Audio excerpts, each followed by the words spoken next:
Hello, my friends.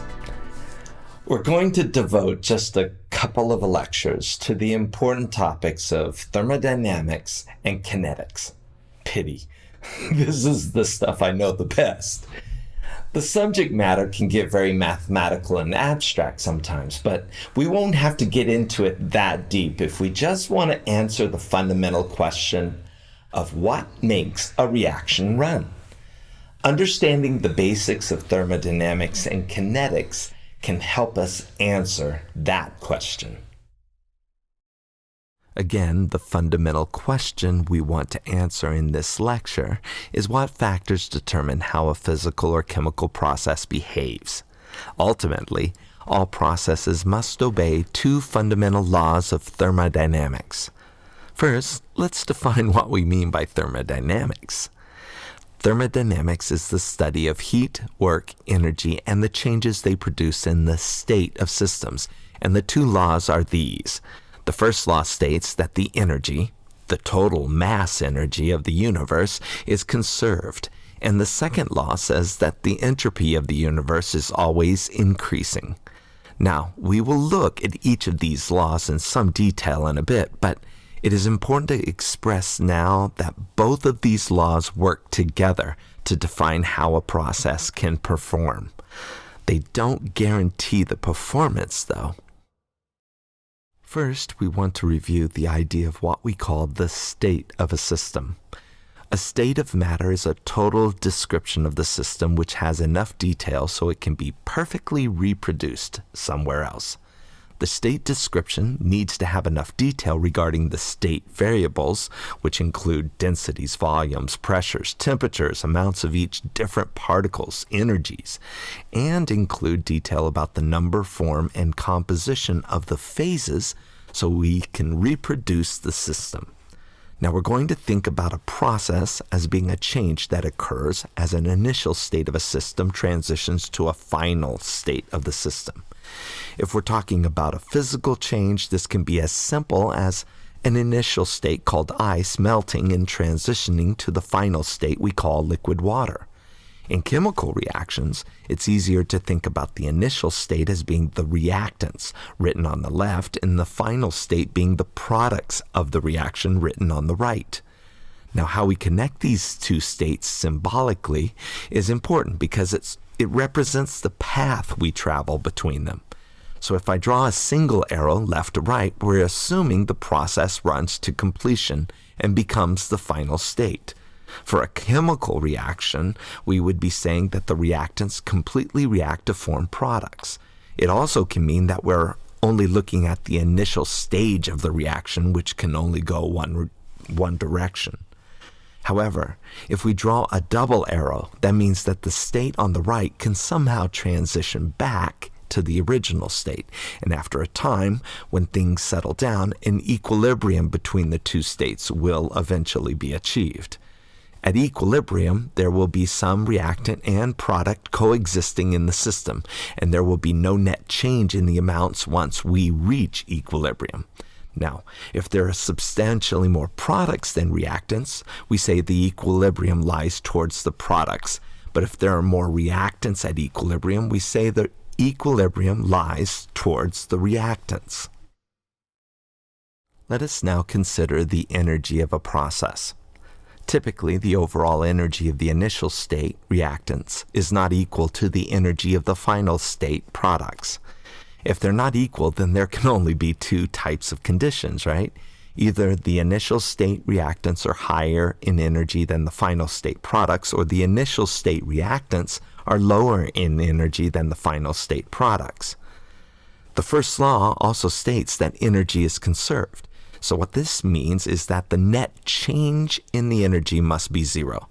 So in the first scenario, where the initial state energy is greater than the final state energy, when the initial state transforms into the final state, there must be a release of energy, so that the sum of the energy of the final state and the energy released is equal to the energy of the initial state.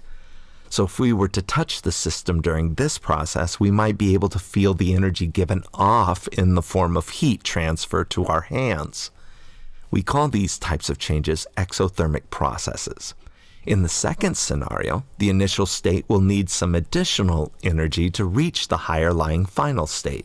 In this process, we might feel the system turning cold because it's leaching energy from our hands to feed the process. We call these endothermic processes. This energy change has a name. If the process is at constant pressure, which is the most common type of reaction we do, we call the energy change in the form of heat transfer an enthalpy change, symbolized as delta H. The capital delta symbol is the universal form for a change between two states. And just for your information, if the process were conducted at constant volume, less common in basic chemistry labs, we would call the energy change in the form of heat transfer an internal energy change, or delta U. To help us identify the flow of the energy, we have to establish a sign convention for this enthalpy quantity. If energy is released in the process, an exothermic process, the delta H is less than 0. And if energy is absorbed in the process, an endothermic process, the delta H is greater than 0. If no heat transfer occurs at constant pressure, delta H equals 0, which we call an isoenthalpic process. Now comes a general rule, or at least a guideline. Processes tend to run downhill energetically. In other words, processes tend to behave like the first scenario, with the initial states higher in energy than the final states. In the language of thermodynamics, products are usually favored in processes when the delta H is less than 0. So most reactions tend to release heat, but obviously, this is not a guarantee or law, since endothermic reactions do exist. Now the second law. The first order of business in understanding this law is to define entropy. Entropy is the measure of the disorder or randomness in a state. Other definitions in utilizing less subjective terms includes entropy is a waste energy that's always present in a process because it's impossible to take all the energy in a process and convert it to productive work. And here's a more abstract definition. Entropy is the number of ways to describe the positions and energies of each of the atoms and molecules in the system, called microstates, for any single macrostate or state of the system, which we describe with bulk measurements like pressure, temperature, volume, and such. Let me demonstrate what I mean when talking about this microstate, macrostate business. Let us say we have a deck of cards. Now imagine that we count all the ways that we can arrange cards, the microstates, to get a macrostate that we will subjectively call an ordered arrangement of the cards. This ordered macrostate could be either arranging all the card suits together in the deck, or putting all the red cards together and all the black cards together. We can put the cards in a numbered order, etc. You can see that there are many different ways to arrange the cards into what we might call an ordered macrostate. In contrast, think of all the ways we can arrange the cards in a random, disordered fashion. To number all the ways we can do this would be completely overwhelming. There are many, many, many, many different ways to produce this kind of macrostate. Now, take the deck and truly randomize it in a high-quality card shuffler. We will do this for a while and then stop and look at the deck. Will you find the cards in one of your ordered states or a random state? It would be safe to bet that the card deck will be disordered every time. Heck, a gambling house relies on this fact. This effect is true in chemistry as well. A truly random, disordered configuration of molecules and atoms has a high entropy and is always a more probable arrangement than finding the atoms and molecules in an ordered arrangement, which is low in entropy. It takes effort and energy to force something into an ordered arrangement. Therefore, it should not be a surprise that processes tend to move toward the states that have more disorder or randomness, states with more entropy. The letter S denotes entropy, and we write the change in entropy as delta S equals S final state minus S initial state. If delta S is greater than 0, then there was an increase in the entropy, which is the more favored condition. If delta S is less than 0, then there was a decrease in the entropy, and if delta S equals 0, then it makes sense that the initial and final states had the same entropy. So no net change in the entropy of the process. This is called an isoentropic process. As in enthalpy, just because processes tend to favor disordered states, though, does not guarantee they will. There are a huge number of processes which run toward more ordered states. One more measurement is required in our deliberations about processes. The third thermodynamic factor is temperature, which can either help or hinder a process. Which effect you see depends on the sign of the enthalpy and entropy changes. Now, obviously, we only use the absolute temperature scale, so the value of temperature is always positive. At this point, we know that processes prefer to move downhill energetically, delta H is less than 0, and processes would also prefer to move toward final conditions that increase entropy, delta S greater than 0. However, these two values can often conflict with each other.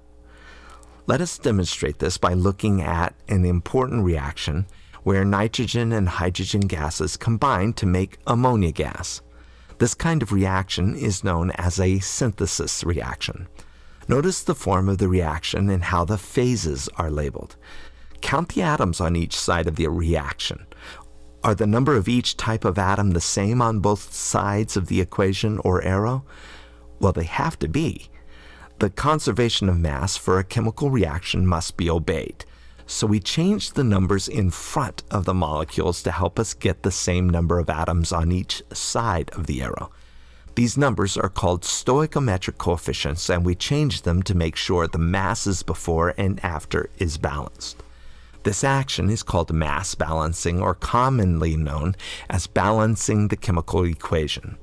We will do much more of this later, but what we're really after now is how this reaction serves as an example of the often conflicting relationship between enthalpy and entropy.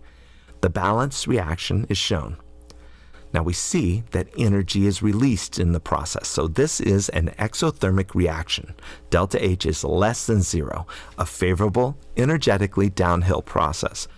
But we are going from a state where we have 4 molecules flying around, a disordered state, to a product state with just 2 molecules flying around, a more ordered state. The process represents a loss in entropy. Delta S is less than 0. The reaction is favorable energetically, but not favorable entropically. Also, when we run the reaction at higher temperatures, the ammonia reaction tends to run less efficiently, and we tend to get less product. So which factor dominates in this process? We need something more than what we have to help us determine the ultimate direction of this kind of process and to guide us in figuring out when a process is finally finished. What is done is to use our 3 thermodynamic quantities, delta H, delta S, and T, to form a new quantity that will ultimately dictate the outcome of a process at constant temperature. Delta G equals delta H minus T delta S. The quantity, delta G, is called the Gibbs free energy change, named after the great American chemist who derived it, Josiah Willard Gibbs. If the free energy change is less than 0, written delta G is less than 0, then the process favors the final state or products in the process as written. If delta G is greater than 0, then the process favors the initial state, the reactants of the process, as written. If delta G is equal to 0, then the system can be said to be in equilibrium. Looking at the free energy equation, a negative enthalpy change and a positive entropy change guarantees that the free energy will be negative and that a process will run towards the final state. Now at this point, we should be able to figure out in our ammonia reaction which state is favored, reactants or products, when the enthalpy and entropy change conflicts. Now it turns out that in the ammonia reaction at moderate conditions, it wants to run towards products because delta G is less than 0. The reason is that the negative delta H value is larger in magnitude than the positive minus T delta S product, since we know that the delta S is less than 0 for this reaction. If the enthalpy and entropy changes remain relatively constant in this ammonia reaction, a temperature increase will increase the free energy, making it less negative and hurting the efficiency of the reaction because now it favors reactants more. Wow. So free energy is a very powerful tool in which to predict which direction processes may run.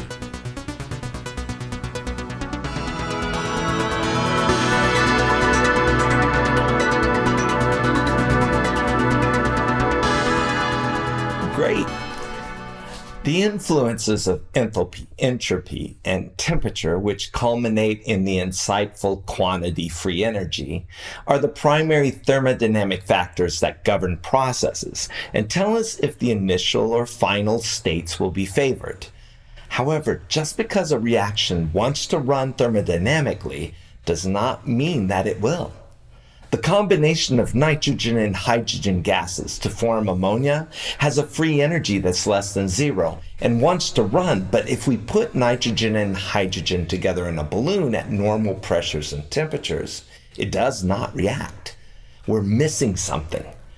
The lecture on energy barriers and kinetics that is next in this series will show us what we are neglecting when thinking about physical and chemical processes.